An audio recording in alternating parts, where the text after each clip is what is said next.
नमस्कार दोस्तों, मैं दिव्यांशी गौड़ एक बार फिर हाजिर हूं एसबीटी न्यूज की खास खबरों के साथ। पेश है आज 1 जनवरी 2025 बुधवार शाम 7:15 बजे राजस्थान की बड़ी खबरें। आज 1 जनवरी 2025 को प्रधानमंत्री नरेंद्र मोदी की अध्यक्षता में केंद्रीय कैबिनेट की बैठक में किसानों के लिए कई बड़े महत्वपूर्ण फैसले लिए गए हैं। इस बैठक में सरकार ने किसानों की आर्थिक स्थिति को बेहतर बनाने के उद्देश्य से विभिन्न योजनाओं को मंजूरी दी है। इन फैसलों से किसानों को राहत मिल सकती है और खासकर फसल बीमा से जुड़े मामलों में। केंद्र सरकार ने डीएपी उर्वरक बनाने वाली कंपनियों के लिए एक स्पेशल पैकेज की घोषणा की है। इस पैकेज के तहत कंपनियों को मिलने वाले सब्सिडी के अतिरिक्त वित्तीय सहायता भी प्रदान की जाएगी। नए साल में राजस्थान सरकार ने प्रदेश के अफसरों और कर्मचारियों को तबादलों का तोहफा दिया है। सरकार ने 1 से लेकर 10 जनवरी तक 10 दिन के लिए तबादलों पर लगा बैन हटा दिया है। इस दौरान हजारों कर्मचारियों और अधिकारियों के तबादले होंगे, लेकिन शिक्षा विभाग के अफसर और कर्मचारी सरकार से नाराज हैं। राज्य सरकार ने शिक्षा विभाग में होने वाले तबादलों पर प्रतिबंध लगा रखा है। सरकार के इस रवैये से अफसरों और कर्मचारियों में काफी नाराजगी है। अधिकारी कर्मचारी संगठनों के प्रतिनिधियों का कहना है कि पिछले 2 साल से शिक्षा विभाग में ट्रांसफर बैन है और अन्य विभागों के कर्मचारियों के ट्रांसफर हो रहे हैं, लेकिन शिक्षा विभाग के अफसर और कर्मचारियों के साथ सोतेला व्यवहार किया जा रहा है। राजस्थान पुलिस भर्ती 2021 निरस्त होने पर संशय है। पुलिस मुख्यालय की ओर से एक आदेश जारी किया गया है, जिसमें एएसआई भर्ती 2021 के अभ्यर्थियों को संबंधित जिलों में भेजने के आदेश दिए गए हैं। पुलिस भर्ती और पदोन्नति बोर्ड के एडीजी विपिन कुमार पांडे ने यह आदेश जारी किया। इस आदेश के अनुसार एसआई 2021 के चयनित अभ्यर्थियों को व्यवहारिक प्रशिक्षण के लिए रेंज व जिलों में भेजा जा रहा है। और खास बात यह है कि एसआई भर्ती पेपर लीक व धांधली के मामले में गिरफ्तारी के बाद जमानत पर रिहा हुए एएसआई को पहले ही उन्हें आवंटित जिलों में भेजा जा चुका है। फसलों के एमएसपी की कानूनी गारंटी समेत 13 मांगों को लेकर शंभू और खनौरी बॉर्डर पर किसानों का आंदोलन पिछले साल फरवरी से चल रहा है। वहीं सरवन सिंह पंधेर के नेतृत्व में आज शंभू बॉर्डर पर किसानों की अहम बैठक हुई है। मीटिंग में तय हुआ है कि 6 जनवरी को श्री गोविंद के प्रकाश पर्व शंभू बॉर्डर पर मनाया जाएगा। ऐसे में पटियाला के नजदीक के गांवों से अपील है कि अधिक से अधिक लोग मोर्चे में पहुंचे।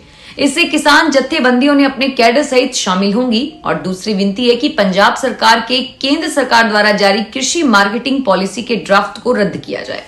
किसानों की अन्य 13 मांगों के हक में पंजाब सरकार प्रस्ताव पास करे। आने वाले समय में शंभू बॉर्डर पर लोगों की संख्या बढ़ाई जाएगी और जल्द ही दिल्ली जाने के फैसले का ऐलान करेंगे। जब तक केंद्र सरकार हमारी मांगों पर कोई ठोस फैसला नहीं लेती, तब तक हमारा आंदोलन जारी रहेगा।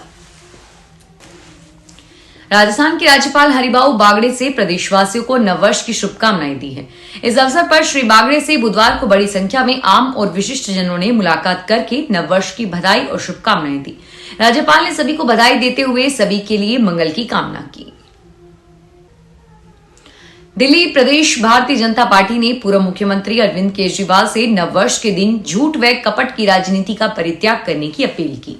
दिल्ली भाजपा के अध्यक्ष वीरेंद्र सचदेवा ने बुधवार को श्री केजरीवाल को पत्र लिखकर कहा कि आज नववर्ष के दिन झूठ व कपट की राजनीति न करने का संकल्प लें। सरयू नदी में स्नान करने के बाद श्रद्धालु अयोध्या के मठ मंदिरों में जय श्री राम के उद्घोष के साथ दर्शन करके नए साल की शुरुआत कर रहे हैं। राम मंदिर में सुबह 6:30 बजे ही प्रभु राम का पट खुल गया, जिसके बाद 2 किलोमीटर से ज्यादा लंबी लाइन लगी हुई नजर आई। तस्वीर में आप देख सकते हैं कि कैसे राम भक्त कड़ाके की ठंड में प्रभु राम के लिए नववर्ष के मौके पर दर्शन करके निहाल हो रहे हैं। नए साल से पहले लोग गोवा, मनाली, शिमला जैसी जगह पर जाते थे, लेकिन जब से अयोध्या में प्रभु राम का मंदिर बना है, तब से लोग प्रभु राम के दरबार में हाजिरी लगाने देश दुनिया से पहुंच रहे हैं।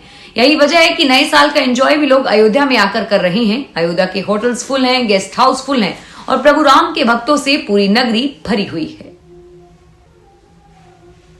घने कोहरे के कारण जयपुर से पुणे और अहमदाबाद जाने वाली 2 फ्लाइट्स को बुधवार सुबह कैंसिल कर दिया गया और वहीं विजिबिलिटी कम होने के कारण चंडीगढ़ से जयपुर आई फ्लाइट्स करीब आधा घंटे तक आसमान में रही। घने कोहरे के कारण वह जयपुर एयरपोर्ट पर लैंड नहीं कर पा रही थी। और उधर राजस्थान में कोहरे और शीतलहर से कड़ाके की सर्दी है। मंगलवार को उत्तरी राजस्थान के गंगानगर, अलवर, सीकर में दिन का अधिकतम तापमान 14 डिग्री सेल्सियस से नीचे दर्ज हुआ। पूरे दिन घना कोहरा रहने और सर्द हवा चलने से इन शहरों में दिन में भी रात जैसी सर्दी रही। हालांकि मौसम विशेषज्ञों ने आज प्रदेश के शहरों में शीतलहर का हल्का प्रभाव रहने की संभावना जताई है। नए साल में सरकार ने एयरलाइंस को राहत दी है। हवाई ईंधन की कीमतों में कटौती की है, जिससे यह उम्मीद की जा रही है कि हवाई किराए में भी कमी आ सकती है। सरकारी तेल कंपनियों ने हवाई ईंधन की कीमतों में 1401.37 किलोमीटर की कटौती की है। दिसंबर 2024 में ईंधन के दाम 1318 प्रति किलोलीटर बढ़ाए गए थे, जबकि नवंबर में दाम 2941 रुपए प्रति किलोलीटर की बढ़ोतरी की गई थी। राजसमंद में हनी ट्रैप गैंग का पर्दाफाश किया गया है। कांकरोली पुलिस ने गिरोह के 3 बदमाशों को गिरफ्तार किया है। कांकरोली थाना इंचार्ज ने बताया कि सोमवार 30 दिसंबर को राजसमंद निवासी एक व्यापारी ने रिपोर्ट दी थी, जिसमें बताया कि करीब 1.5 महीने से शालिनी नाम की युवती बार बार कॉल करके मीठी मीठी बातें करके मिलने के लिए दबाव बना रही थी। राजस्थान में अजमेर स्थित ख्वाजा मोइनुद्दीन हसन चिश्ती के 813वें उर्स के मौके पर बुधवार तड़के जन्नती दरवाजा आम जायरीन के लिए खोल दिया गया।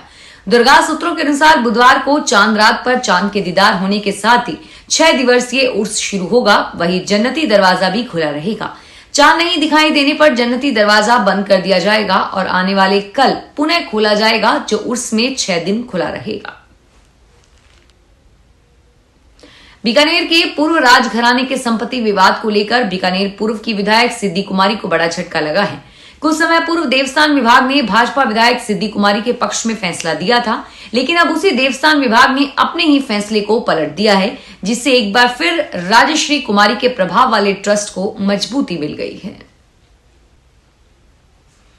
झीलों की नगरी उदयपुर में टूरिज्म सेक्टर ही सबसे बड़ा केंद्र बिंदु है। यहाँ की झील और वादियां टूरिस्ट को खींचकर लाती हैं। टूरिस्ट के नित नए केंद्र विकसित किए जा रहे हैं। 2025 की बात करें तो यहाँ पर अब फतेह सागर झील के बीच नेहरू पार्क सबको आकर्षित करेगा।